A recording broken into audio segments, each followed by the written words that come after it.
This is Rick Thomas. You can find me at rickthomas.net. Thanks for jumping on this video. We are helping people live effective lives. In this video, I'm going to be walking through a short parenting seminar. This will be brief. I do have a longer version of this on our website.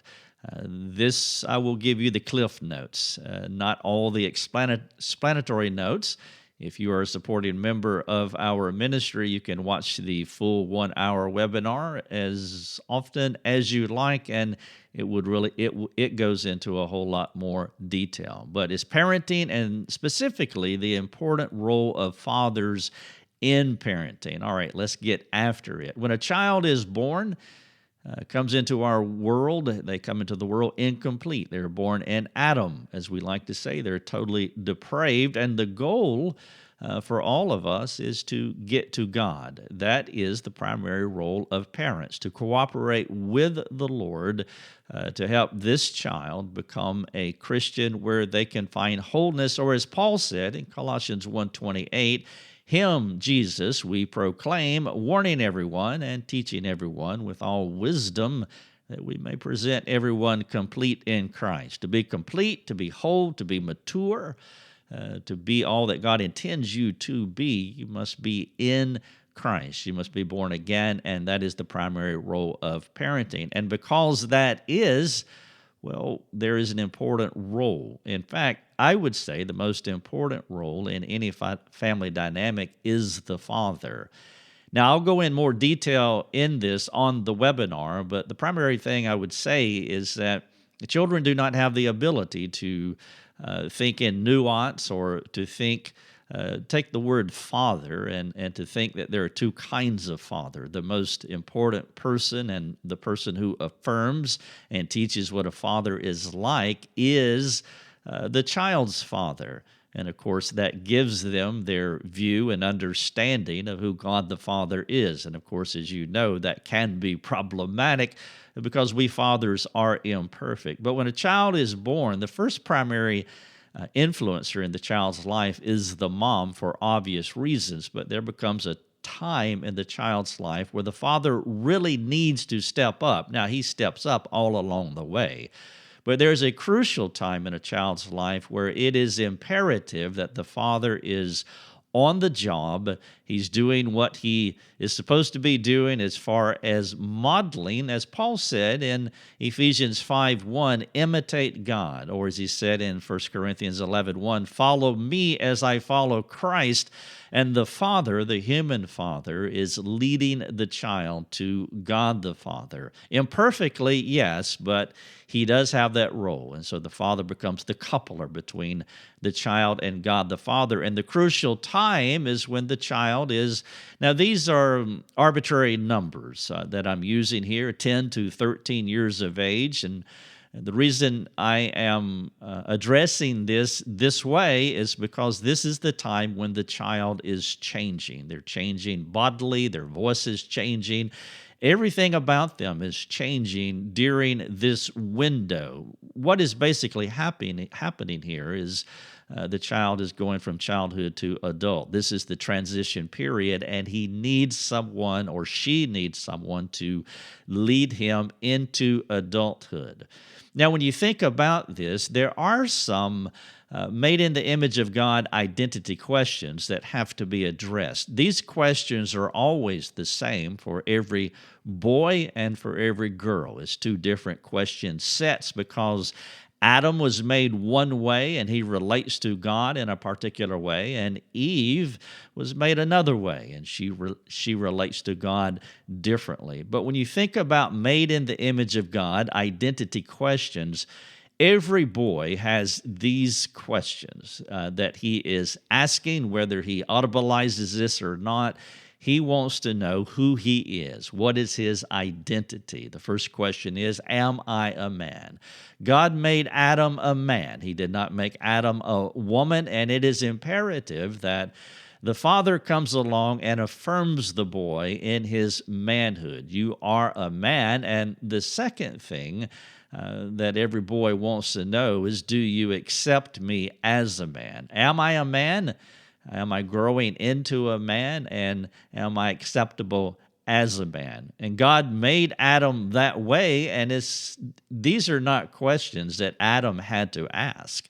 Adam was a man, and he knew it, and he knew that God accepted him. Unfortunately, because of sin and how we come into the world, these questions, we are not assured of these things. As you see in the bottom left-hand corner with the puzzle piece, there are missing parts to our life. And so it's important that the Father comes along and affirms that, yes, you are a man, and you are accepted as a man, and let me just show you the way. Now, a girl is different. Eve was not made the same as Adam was, and thus her questions are different. Eve was called to a subordinate position.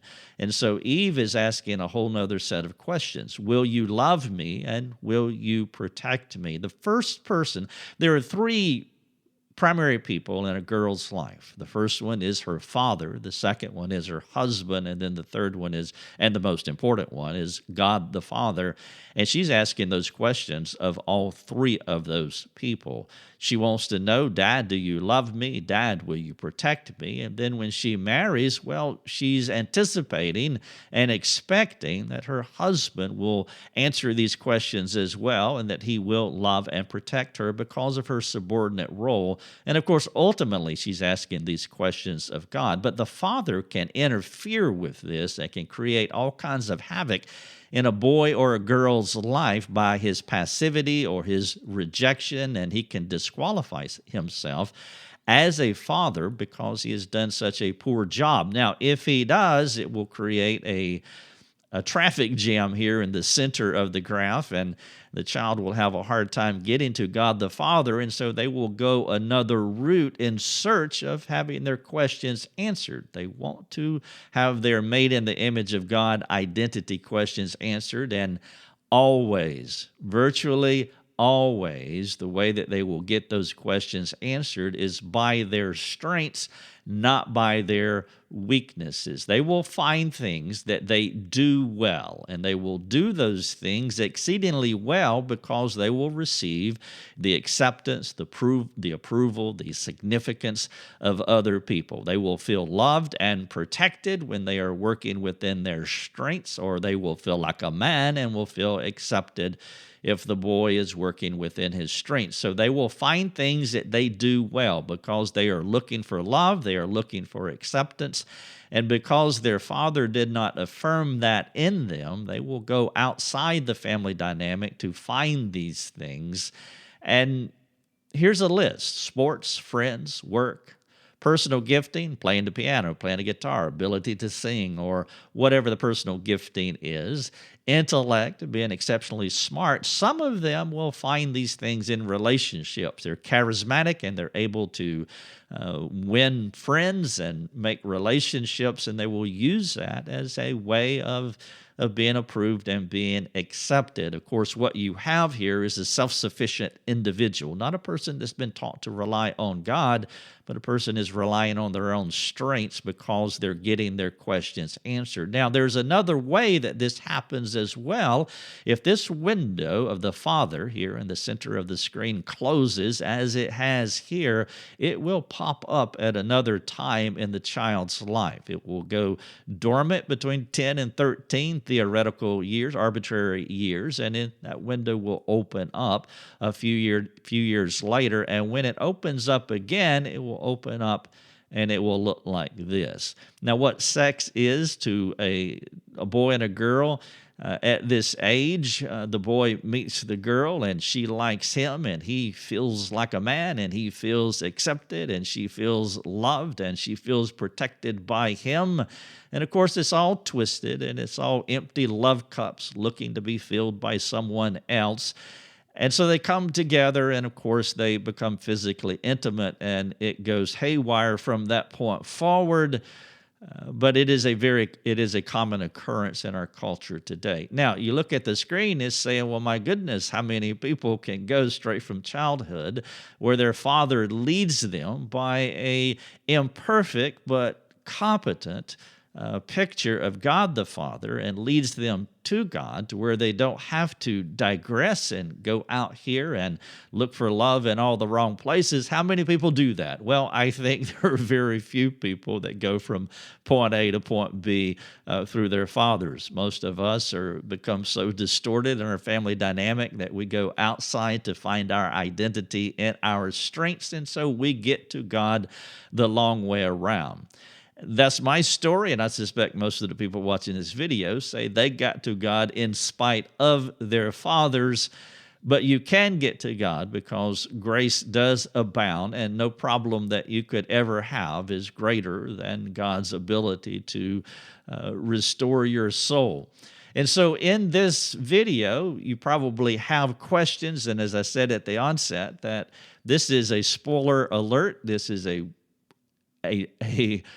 truncated version of the longer hour webinar where we slow it down and really get into the intricacies of all of these ideas. But if you have questions about this, please go to rickthomas.net. We have public forums. You can jump on those forums, get your questions answered about this or any other thing. And if you just zoom on over there, I'll be waiting, and it would be a joy to serve you. Thank you for watching the video.